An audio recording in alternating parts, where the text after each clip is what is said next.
안녕하세요. 승리한상 가족여러분, 오늘 창세기 32장 24절에서 34장 31절까지의 말씀을 함께 묵상하는 위크스터디 13번째 시간입니다. 승리한상 말씀 중심 예배 중심의 성경 전문 교사를 양성하기 위해서 만들어진 성경 공부 교재입니다. 승리한상은 2017년 8월 창세기 27장에서 36장까지의 말씀을 함께 묵상하고 있습니다. 승리한 삶은 발행이신 박윤 목사님의 구속서로 조망한 성경 연속 강해집을 통해서 편집되었습니다. 성경 연속 강해집은 신약이 완간된 이후에 지금 현재 구약의 완간을 위해서 계속 진행 중에 있습니다. 최근에 나온 것이 소선지서입니다. 소선지서가 다음과 같이 8권으로 완간되었습니다. 자, 저희들 주일날 업로드되는 위크스터디의 시간에는 창세기 전체 내용을 보고 있습니다. 저희들이 창세기 전체 내용 중에 이번 달에 묵상하게 되는 지금 이 36장까지의 말씀을 보고 있습니다. 36장까지의 말씀을 보면서 우리가 항상 확인하면서 강조하고 넘어가면서 복습하는 것이 무엇이냐면 원시 역사를 통해서 우리에게 보여준 구속의 은혜가 무엇이냐는 겁니다. 여러분, 이 구속의 은혜를 볼 때 필연적으로 우리가 보게 되는 것이, 그리고 이 야곱의 역사를 통해서 우리가 구속의 역사, 앞부분의 역사를 다시 한번 재조명하면서 경험하게 되는 건 뭐냐면, 구속은 우리가 우리의 죄를 바로 이해하는 것이 가장 중요함을 가르쳐줍니다. 즉, 죄가 무엇인지를 알아야 돼요. 죄가 무엇인지 안다는 것은 하나님의 창조의 질서, 하나님의 창조의 질서가 무엇인지 아는 거예요. 이 창조의 질서에서 하나님의 선악의 기준, 이것과 다른 우리의 기준을 세우는 것이 바로 죄거든요. 왜 이 얘기를 얘기하냐면, 우리가 아브라함의 역사에서도 잠깐 확인했다시피 아브라함이 하나님의 언약을 받고 그 아브라함이 하나님의 언약 안에서 어떻게 살았냐면, 이 아브라함이 하나님의 언약을 자기의 환경 안에서, 자기의 수준 안에서 해석을 하죠. 그것이 뭐였냐면 바로 롯을 자기의 유업 이을자로 생각했던 것이었고, 그 다음에 안 되니까 엘리에셀로 생각했던 것이었고, 그 다음에 안 되니까 이스마엘로 생각했던 것이었고, 그러나 하나님께서는 우리에게 무엇을 보여주시냐면 이삭을 통해서 하나님의 구속의 역사, 하나님의 언약의 성취가 계승될 것임을, 바로 이삭이 아브라함의 정말 기업 물을 자, 계승자, 아들임을 분명하게 선언을 해주는 걸 볼 수 있었죠. 그것처럼 우리가 하나님의 창조의 질서를 바로 알아서 하나님의 선악의 기준을 알았을 때 하나님께서 원하시는 것이 무엇이고 그 원하시는 것을 어떻게 이루고자 하시는지, 그래서 목표와 그 목표를 이루는 방법까지도 하나님의 방법이 되어야 됨을 우리에게 가르쳐줘요. 그런데 우리 인류가 어떻게 돼 있죠? 이 안에서 실패했어요. 이 안에서 이것을 이제 이룰 수 있는 어떤 힘도 남지 않았어요. 전적인 타락 상태로 빠졌어요. 그랬을 때 우리에게 무엇을 발견하게 하냐면 바로 하나님의 은혜를 발견하게 한다는 겁니다. 그러니까 이것이 정말 하나님의 은혜를, 하나님의 구속사를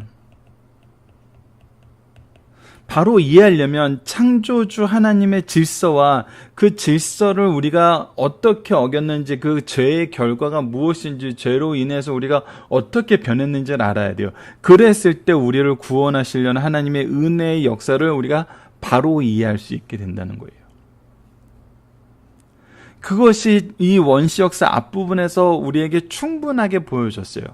하나님께서 아담을 찾아와서 아담에게 그 죄에 대한 구체적인 심판을 얘기하기 전에 우리 창세기 3장을 자세히 보면 3장 15절에 이미 하나님께서 구원의 계획을 얘기하시고, 여인이 해산의 고통을 당할 것과 남자가 수고하여서 그 결실을 먹음으로 수고하여서 결실을 얻게 되는, 수고하는데 우리 수고는 원래 있었던 거예요. 일하는 건 원래 있었던 건데 어떻게 땅이 저주를 받아서 이 수고에 반대되는 작용이 끊임없이 나타나게 되는 걸 우리에게 보여줘요. 은혜를 먼저 얘기하고 심판을 얘기했을 때 이것이 무엇이 달라지냐면, 은혜를 의지하게 만드는 하나님의 조치로서의 심판임을 우리가 이해하게 돼요. 그래서 끊임없이 자신의 선악의 기준을 세우고 살아가는 인생들에게 누구를 의지하게 만드냐면 바로 하나님을 의지하게 만든다는 거예요. 하나님의 구속의 은혜만 의지하게 만든다는 거예요. 이 사건을, 이 전체 내용을 가장 잘 우리에게 표현해 주는 것이 누구의 역사냐면 바로 야곱의 역사예요. 하나님께서는 아브라함에게 주신 언약을 이삭을 통해서 계승하게 하시고 이것이 야곱을 통해서 계승하게 하세요. 이것이 야곱을 통해서 계승하게 하신다는 하나님의 계획이 먼저 선포됐어요. 우리가 아브라함과 이삭과 야곱의 역사에서 계속 반복적으로 확인할 수 있는 것은 하나님께서 먼저 선포하셨다는 거예요. 즉 우리보다 먼저 이 일을 준비하시고 계획하셨다는 거예요. 그리고 나서 이것을 하나님께서 준비하고 계획하셨기 때문에 어떻게 하신다면 하나님께서 성취하신다는 것을 보여줘요. 하나님이 이루세요. 누구와 함께 하시면서 아브라함과 함께 하시면서 이삭과 함께 하시면서 야곱과 함께 하시면서 그래서 우리에게 항상 우리보다 먼저 일하시는 비포의 하나님이 우리에게 계세요. 그리고 이 안에서 하나님의 계획 안에서 우리와 어떻게 하시냐면 항상 우리와 함께 하세요. 위드의 하나님이 계세요. 그리고 우리에게 나아갈 방향을 주시는 하나님이 계세요. 투의 하나님이 계세요. 투의 하나님은 결국 하나님께로 오라고 우리를 부르시고 인도하시는 하나님인 걸 우리가 보게 돼요. 그것이 야곱의 역사에서 나타납니다. 야곱의 역사에서 그들이 죄악 속에서도 하나님께서는 먼저 야곱을 선택하셔서 사랑하심을 보여주시고 야곱과 함께 하심을 보여주시고 그와 함께 동행하시겠다, 지키시겠다, 돌아오게 하겠다라는 분명한 약속을 주심으로 그 언약의 성취를 야곱이 경험하게 해요.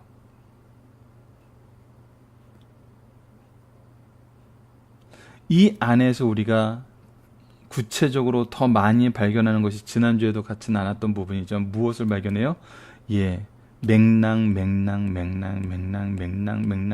맥락에서 발견되는 죄들이 드러나요. 그것이 리브가의 죄, 야곱의 죄, 에서의 죄, 이삭의 죄, 그리고 라반의 죄, 라헬의 죄, 그리고 야곱의 자녀들의 죄, 세겜 땅 민족들의 죄. 근데 그 죄악 가운데에서도 우리를 무엇으로 인도하시는? 은혜로 인도하시는, 은혜로 언약으로 인도하시는 하나님의 일하심, 동행하심을 보게 된다는 거예요. 이것을 통해서 우리가 무엇을 고백하게 되냐면 하나님의 신실하심을 고백하게 되고 하나님의 창조주 되시고 구속주 되심을 고백하게 돼요. 야곱의 역사는 우리가 다음 달에도 함께 상고할 것이지만 더 놀랍게는 요셉의 역사가 끝나는 마지막 부분에 다시 한번 야곱의 입술을 통해서 선언하시는 구원의 성취, 구속의 성취, 하나님의 계획의 선언으로 이어진다는 것을 우리가 보게 됩니다. 그래서 우리가 야곱의 역사에서는 항상 우리가 더 중요하게 봐야 되는 건 뭐냐면 바로 하나님의 일하심이에요. 하나님의 구속사예요. 철저하게 우리의 연약함 속에서도 하나님의 뜻을 이루시는 하나님의 구속사. 이것을 우리가 바로 이해하려면 바로 이 하나님의 창조의 질서와 죄의 문제와 이 구속사의 내용을 바로 이해해야 돼요. 어느 한 가지만 우리가 강조하고 어느 한 가지만 두드러지게 적용하려고 해서는 이 균형을 맞추기 힘들어요. 항상 우리는 하나님의 창조의 질서를 먼저 얘기하고 그 안에서 하나님의 선악의 기준을 우리가 거부한 이 죄의 문제에 대해서 이해를 하고 이 죄의 문제와 죄의 결과를 하나님께서 심판하시기 앞서 은혜로서 이 구속사를 전해주심으로써 우리에게 허락하심으로써 우리를 어디에 이르게 하냐면 구원에 이르게 하시는 이 하나님의 놀라운 일하심을 우리가 봐야 되는 겁니다. 그래서 우리가 야곱의 역사의 성취를 통해서 무엇을 보냐면 그의 인간적인 연약함, 그의 죄의 내용, 이 안에서 하나님께서 이 모든 것을 해결하시기 위해서 어떻게 일하고 계시고 어떻게 야곱과 동행하고 계시고 무엇을 향하여 나가게 하시는지 그를 위해서 미리 준비하셨던 건 무엇이고 함께 역사하셨던 건 무엇이고 무엇을 향하여 나가게 하시는지 이것이 가장 잘 두드러나요. 왜? 이 군데군데 끊임없이 죄가 드러나 있었기 때문에 과거의 죄의 영향, 현재의 죄악의 모습, 미래를 보는데 죄의 모습 그러함에도 불구하고 이 구원의 계획을 이루시는 하나님의 일하심 이것을 우리가 온전하게 봐야 된다는 겁니다. 그래서 이번 주에 우리가 이 구속사의 전체 내용을 앞으로 성경 전체에서는 이것을 항상 보게 돼요. 구속은 하나님께서 계획하시고 예수님께서 이루시고 성령께서 적용하시는 거예요. 미리 우리에게 계획을 하셨고 하나님 예수님께서 직접 오셔서 이것을 함께 이루셨어요. 그리고 우리가 이것에 동참하게 하셨어요. 그리고 이것을 우리에게 적용시켜 주세요. 이 구속사 전체 이 내용이 켠이 확인이 된다는 것입니다. 그래서 이번 주에 우리가 무슨 내용을 보게 되냐면 32장에서 마지막 기도를 통해서 그가 확신을 얻게 돼요. 하나님의 응답을 받게 되죠. 새로운 언약의 갱신을 이루게 돼요. 그리고 나서 이 에서와의 관계 회복이 우리에게 이루어지는 것을 보게 됩니다. 하나님께서 그에게 주신 언약이 갱신되고 그를 축복함을 통해서 세상과의 죄악된 세상과의 관계가 해결되는 것을 보게 돼요. 그리고 이 일 안에서 굉장히 지혜롭고 신앙적인 기준으로 이 모든 것을 해결하는 것을 보게 돼요. 그런데 다시 한번 감당할 수 없는 죄가 발생하게 되는 걸 보게 됩니다. 이 죄가 발생하게 되는 원인에 대해서 우리가 볼 때 이것이 단순히 야곱의 자녀들만의 문제가 아니었다는 것을 우리가 알게 돼요. 야곱으로부터 시작된 아주 중요한 문제가 있었던 것을 우리가 발견하게 됩니다.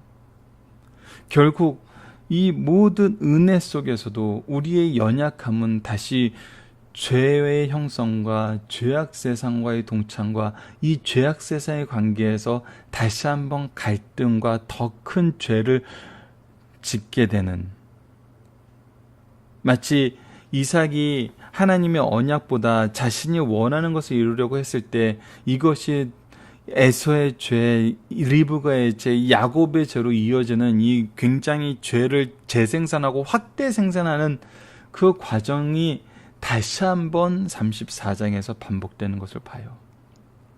그래서 우리가 다시 한번씩 기억해야 되고 다시 한번 묵상해야 되는 것이 무엇이냐면 바로 은혜의 역사 속에서 은혜의 역사를 우리가 보게 됩니다. 32장부터 33장까지의 은혜의 역사를 보게 돼요. 근데 다시 죄악의 역사로 빠지게 돼요. 이것을 보면서 우리가 은혜의 역사 속에서 주의할 것이 무엇인가를 확인해야 된다는 겁니다. 우리가 무엇을 주의해야 되냐는 거예요. 무엇을.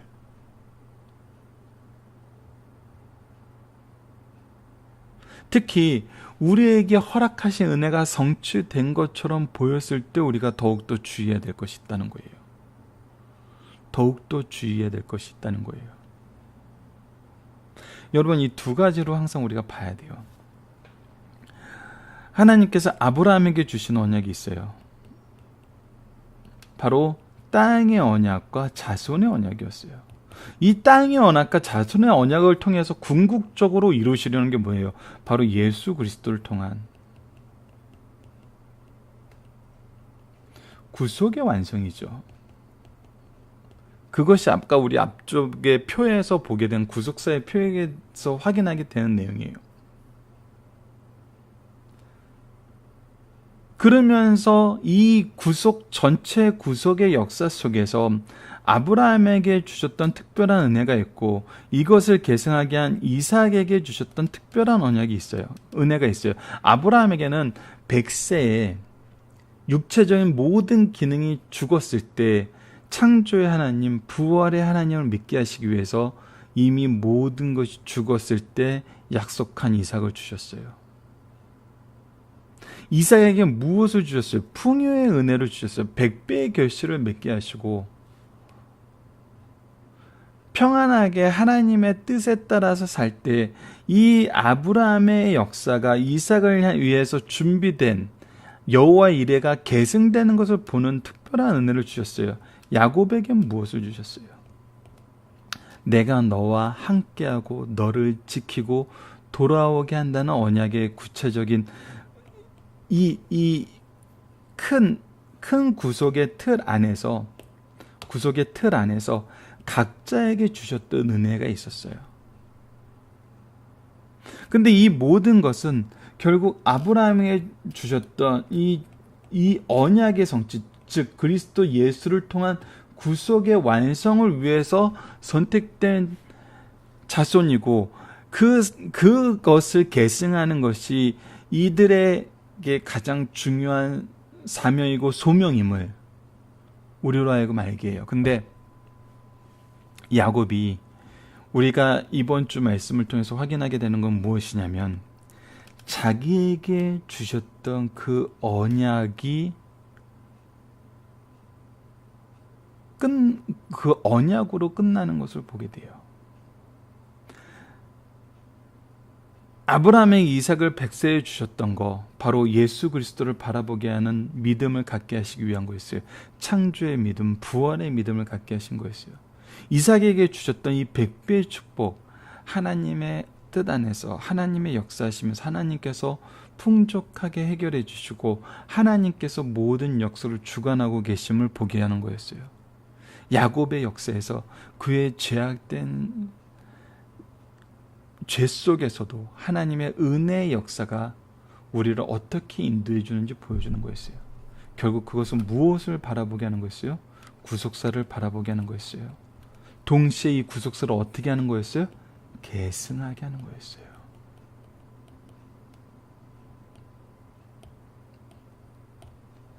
아브라함과 이삭과 야곱의 하나님이라고 할 때는 이것이 하나님께서 우리가 천국에서의 모형을 보여주는과 동시에 우리가 이 인생에서 살아야 되는 가장 중요한 것이 무엇이냐면 바로 이것을 계승해야 되는 것임을 분명히 계속 가르쳐줘요. 은혜의 역사 속에서 야곱이 이번 주에 우리가 발견하는 야곱의 실수는 뭐냐면 바로 이 주류가 되는 이 구속의 흐름에 그가 들어오게 하기 위해서, 그곳으로 돌아오게 하기 위해서 하나님이 일하셨는데 자신에게 주셨던 그 특별한 은혜, 동행하겠다, 지키겠다, 돌아오게 하겠다. 그래서 돌아오는 것이 이루어지는 순간 거기서 멈춰버려요. 근데 사실 그가 돌아오겠다 한 그 장소까지도 못 오고 멈추는 거예요.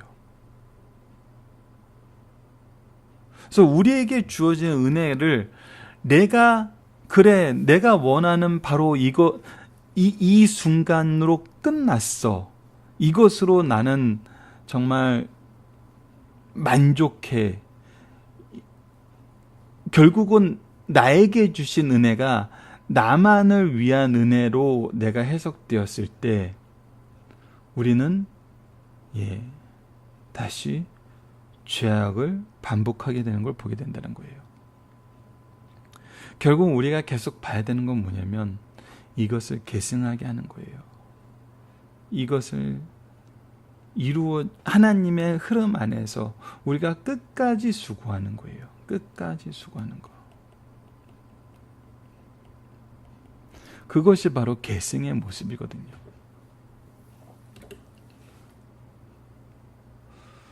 이것이 사라질 때 얼마나 더 큰 악을 생산하게 되는지 우리가 이번 주에 주의해서 봐야 된다는 것입니다. 이 말씀을 함께 나누면서 앞으로 창세기 마무리까지 우리가 힘써서 이 구속의 은혜를, 구속의 역사를 바로 이해하고 또 바로 계승할 수 있는 우리 승리한 삶 가족 여러분들 되었으면 합니다. 위크 스터디 이것으로 마치겠습니다. 감사합니다.